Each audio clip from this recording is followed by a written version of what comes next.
இந்த டுட்டோரியலில் நம்ம பார்க்க போகிறது அனிமேஷன் அப்படின்ற ஒரு ப்ராப்பர்ட்டி. ஸோ இது ஒரு அவுட்புட் நான் ஃபஸ்ட்டு காட்டுறேன், அதுக்கப்புறம் இது எப்படி க்ரியேட் பண்ணுறது அப்படின்றத நம்ம பார்க்கலாம். நான் இப்போ ரெஃப்ரெஷ் பண்ணேன் அப்படின்னா இந்த இடத்துல ஒரு பாக்ஸ் இருக்குது. இந்த பாக்ஸ் வந்து ஒரு பர்டிகுலர் பொசிஷன்லேருந்து இன்னொரு பர்டிகுலர் பொசிஷனுக்கு மூவ் ஆகிட்டு திரும்ப அது ரிட்டர்ன் ஆகுது எக்ஸ் ஆக்சஸில். ஓகேவா? இப்போ இந்த ஸ்டார்டிங் பாயிண்ட் வந்து 0ன்னு வச்சுக்கலாம்.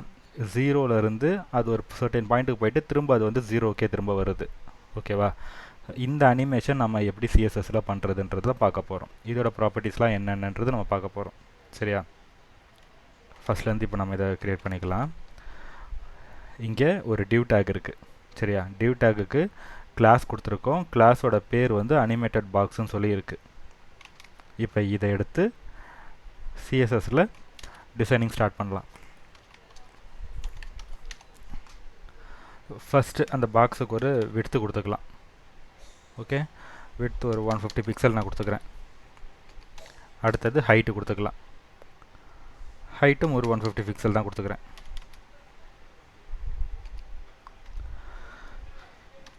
அது உள்ள நம்ம ஒரு டெக்ஸ்ட் கொடுத்துருக்கோம் இல்லையா, அந்த டெக்ஸ்ட் அலைன்மெண்ட்டை மட்டும் சென்டர் பண்ணிக்கலாம். அடுத்தது அந்த டெக்ஸ்டோடைய லைன் ஹைட் வந்து ஒரு 150 பிக்சலே கொடுத்துக்கலாம்.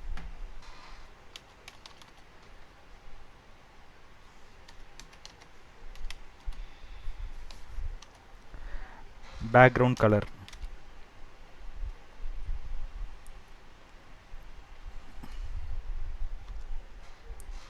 ஸோ இதோட நிப்பாட்டிக்குவோம். இதுக்கு அடுத்து இதில் இன்னொரு அனிமேஷன்ற ப்ராப்பர்ட்டி ஆட் பண்ணணும். பட் அதுக்கு முன்னாடி கீ ஃப்ரேம்ஸ் அப்படின்ற ஒரு கான்செப்டை நம்ம பார்க்க போகிறோம். ஓகேவா? So add key frame. இந்த பாக்ஸில் இருக்கக்கூடிய அனிமேஷன், இந்த பாக்ஸை அனிமேட் பண்ணணும் அப்படின்றதோட இன்ஃபர்மேஷன்ஸ் எல்லாமே இந்த கீ ஃப்ரேம் அப்படின்றதுல தான் நம்ம க்ரியேட் பண்ண போகிறோம்.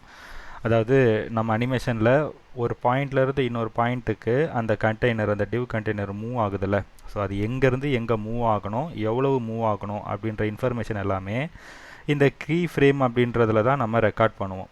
ஸோ அதுக்கு இந்த கீ ஃப்ரேமுக்கு ஒரு பேர் ஒன்று நம்ம கொடுக்கணும். நான் என்ன பண்ணுறேன், மூவ் அப்படின்னு சொல்லிட்டு இதுக்கு ஒரு பேர் கொடுத்துக்கிறேன் இந்த கீ ஃப்ரேமுக்கு. சரியா?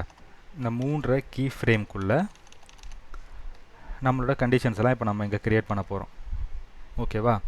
ஸோ ஸ்டார்டிங் பாயிண்ட் என்னோட அனிமேஷன் 0%லேருந்து ஸ்டார்ட் ஆகுது. இப்போ இந்த 0% அப்படின்றத நான் மென்ஷன் பண்ணிவிட்டு அதுக்கு ஒரு கர்லி பிரேஸ் நான் க்ரியேட் பண்ணிக்கிறேன். ஓகே, இப்போ இந்த 0%லேருந்து என்னுடைய பாக்ஸு மூவ் ஆக ஸ்டார்ட் பண்ண போகுது ஸ்டார்டிங் பாயிண்ட்லேருந்து. அப்போ அதை ட்ரான்ஸ்ஃபார்ம் அப்படின்ற மாதிரி தான் நம்ம மென்ஷன் பண்ணணும். ஒரு ஆப்ஜெக்ட் மூவ் ஆகுது, ஒரு மோஷனில் வந்து நம்ம அனிமேட் பண்ண போகிறோம் அப்படின்னாலே இதை ட்ரான்ஸ்ஃபார்ம் அப்படின்ற அந்த ப்ராப்பர்ட்டி யூஸ் பண்ணி தான் நம்ம பண்ணுவோம். ஸோ ட்ரான்ஸ்ஃபார்ம், இது ஏதாவது ஒரு பர்டிகுலர் ஆக்சஸில் நமக்கு மூவ் ஆக போகுது அப்படின்னும் போது அதை ட்ரான்ஸ்லேட் அப்படின்னு மென்ஷன் பண்ணி அது எந்த ஆக்சஸில் வந்து மூவ் ஆக போகுதுன்றதை நம்ம அதில் ஃபீட் பண்ணணும். இப்போ ட்ரான்ஸ்ஃபார்ம், ட்ரான்ஸ்லேட், இப்போ எனக்கு மூவ் ஆக போகிற ஆக்சஸ் வந்து பார்த்தீங்கன்னா எக்ஸ் ஆக்சஸ். ஓகேவா? எக்ஸ் ஆக்சஸில் மூவ் ஆகணும். ஸ்டார்டிங் பாயிண்ட் வந்து எனக்கு 0 அப்படின்ற மாதிரி நான் இங்கே கொடுத்துக்கிறேன். அடுத்தது ஒரு சர்டன் பாயிண்ட்டுக்கு அப்புறம் எனக்கு அது ஒரு 50% ரீச் ஆகுது. 0%லேருந்து 50%க்கு என்னோடய பாக்ஸ் மூவ் ஆகுது. அப்போ இங்கேயும் நான் வந்து ஒரு பர்டிகுலர் பிக்சல் சைஸ் கொடுக்குறேன். இப்போ 0லேருந்து ஸ்டார்ட் பண்ணி ஒரு பர்டிகுலர் பிக்சல் சைஸுக்கு என்னுடைய பாக்ஸ் வந்து மூவ் ஆகணும்.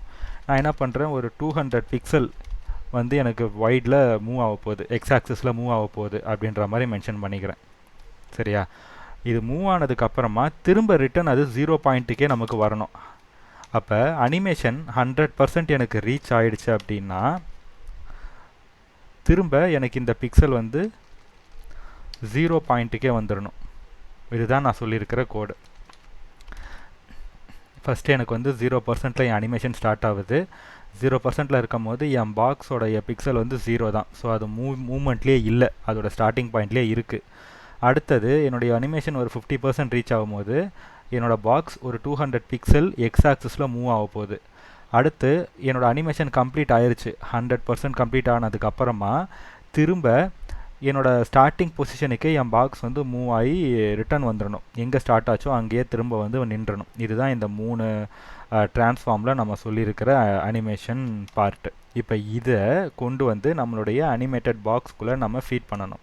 அப்போ அங்கே என்ன சொல்லணும்னா, அனிமேஷன் அப்படின்ற இந்த ப்ராப்பர்ட்டியை கால் பண்ணி எந்த அனிமேஷனை நம்ம நடக்க வைக்கணும் அப்படின்னா, இங்கே இந்த பேர் கொடுத்துருக்கோம்ல, இந்த என்டையர் அனிமேஷனுடைய பேர் வந்து மூவ். அதனால் ஃபஸ்ட்டு நம்ம என்ன பண்ணணும், மூவ் அனிமேஷனை செக் பண்ணு. அந்த அனிமேஷனை 3 செகண்ட்ஸுக்கு எனக்கு வந்து அனிமேட் ஆகிற மாதிரி பண்ணணும். அடுத்தது இன்ஃபினிட்டின்னு சொல்லி கொடுத்துக்கிறேன் நான் இந்த வாட்டி. இன்ஃபினிட்டின்னு கொடுத்தோம்னா எனக்கு வந்து கண்டினியூஸாக இந்த அனிமேஷன் ரன்னிங்லேயே இருக்கும், மல்டிபிள் டைம்ஸ். அது ஒரு மாதிரி லூப்பில் ரன் ஆகிட்டே இருக்கும். கொடுத்தாச்சு. இப்போ நான் சேவ் பண்ணுறேன். பண்ணிவிட்டு ஸ்க்ரீனுக்கு பார்த்தோம்னா எனக்கு அந்த 0 to 200 பிக்சல், திரும்ப 0 பிக்சலுக்கு எனக்கு இந்த அனிமேஷன் பேக் அண்ட் ஃபோர்த்து கண்டினியூஸாக இன்ஃபினிட் டைம்ஸ் ரன் ஆகிட்டே இருக்கும். ஸோ இந்த கீ ஃப்ரேம் மெத்தடை யூஸ் பண்ணி நம்ம பண்ணுற அனிமேஷன் தான் வந்து அனிமேஷன் ப்ராப்பர்ட்டியோடைய எக்ஸாம்பிள்.